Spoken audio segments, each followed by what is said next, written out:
जावा के एक और वीडियो ट्यूटोरियल में खुशामदीद। इस क्लास में मैं आपको सिखाऊंगा स्कोप ऑफ वेरिएबल। किसी वेरिएबल की स्कोप या किसी वेरिएबल की ज़िंदगी किस वक्त तक होती है, हम किसी वेरिएबल को किस हद तक इस्तेमाल कर सकते हैं। तो सबसे पहले मैं मेन फंक्शन बनाता हूँ अपना, और इस मेन फंक्शन से ऊपर हम एक ग्लोबल वेरिएबल सेट करते हैं। ग्लोबल वेरिएबल वो जो पूरे एक क्लास के अंदर तमाम फंक्शंस को दिखाई दे। मैं यहाँ पर public static integer number equals 9, मैं एक नंबर लेता हूँ जिसको मैं वैल्यू देता हूँ 9।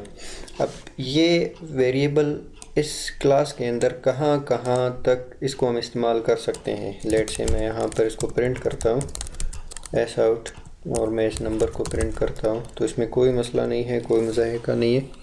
हम इसको प्रिंट कर सकते हैं और हमें इसकी वैल्यू 9 मिल जाती है। लेकिन अगर मैं इसी फंक्शन के अंदर, मेन फंक्शन के अंदर एक और इंटीजर ले लूँ नंबर, और इसको वैल्यू दे दूँ 4 का, और अब मैं इसको प्रिंट करूँ तो मुझे क्या आंसर मिलना चाहिए, या प्रिंट में मुझे क्या वैल्यू मिलेगी। प्रिंट में मुझे यही 4 मिलनी चाहिए, क्योंकि इस वेरिएबल नंबर की जो स्कोप है वो यहाँ से लेकर इस ब्रैकेट तक है। इससे बाहर इस जगह पर इसको इस नंबर का इस प्रोग्राम को नहीं पता चलेगा, बल्कि उसके बाद बाहर ये वेरिएबल इसको नज़र आएगी। और यहाँ पर अगर मैं ओवर करूँ local variable hide the field, अब ये जो नंबर है इसको ये नंबर छुपा रहा है। अगर मैं यहाँ पर एक फंक्शन बनाऊँ पब्लिक void, और सिर्फ इसको हम नाम देते हैं प्रिंट का, और इसका काम क्या है, ये प्रिंट करेगा हमारे लिए नंबर को। और अब मैं इस फंक्शन को यहाँ पर कॉल करता हूँ, मैं यहाँ पर इस फंक्शन को सिर्फ कॉल करता हूँ। अब हम इस नंबर को, इस प्रोग्राम को चला कर देखते हैं, तो आप देख सकते हैं कि ये जो प्रिंट है नंबर, ये इस 4 नंबर को प्रिंट करके हमें दिखा रहा है।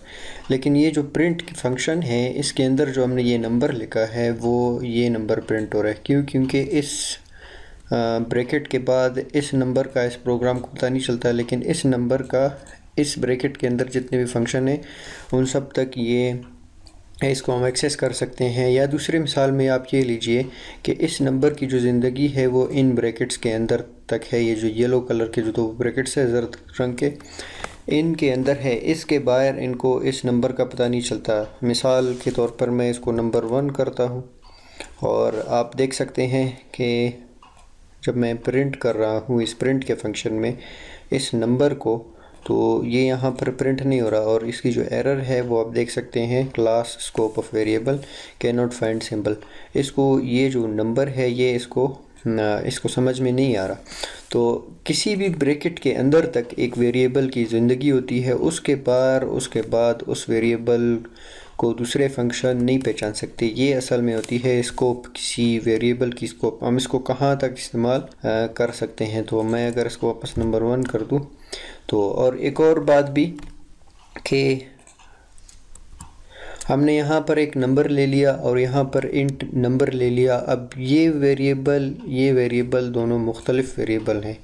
आप ये नहीं कर सकते कि अब अगर आपके पास एक लोकल वेरिएबल नंबर के नाम से है और आप ग्लोबल वेरिएबल को इस्तेमाल करना चाहे तो आप नहीं कर सकते, क्योंकि ये जो लोकल वेरिएबल है ये इस ग्लोबल वेरिएबल को हमारे प्रोग्राम में इस फंक्शन के अंदर छुपा रही है। तो ये स्कोप ऑफ वेरिएबल है। और इसी तरह इफ़ कंडीशन लगा ले, फॉर लूप लगा ले, वाइल लूप लगा ले, उस लूप के अंदर या उस इफ़ कंडीशन के अंदर अगर आप कोई वेरिएबल डिफ़ाइन कर रहे हैं तो उसकी ज़िंदगी उस लूप के बाउंड्री तक है, उस फंक्शन के उस ब्रैकेट्स के अंदर तक है, उसके बाहर उस वेरिएबल को कोई नहीं समझ सकता। तो ये होती है स्कोप ऑफ वेरिएबल या उसकी ज़िंदगी, कि हम इस नंबर की ज़िंदगी अब इन ब्रैकेट्स के अंदर तक है, इसके बाहर इसे कोई नहीं पहचानता। और इस नंबर की ज़िंदगी यहाँ से लेकर यहाँ तक है, इसके बाहर इसको कोई नहीं पहचानता। तो उम्मीद है आपको ये वीडियो समझ में आ चुकी होगी। मेरी आपसे मुलाकात होगी किसी और वीडियो में। शुक्रिया।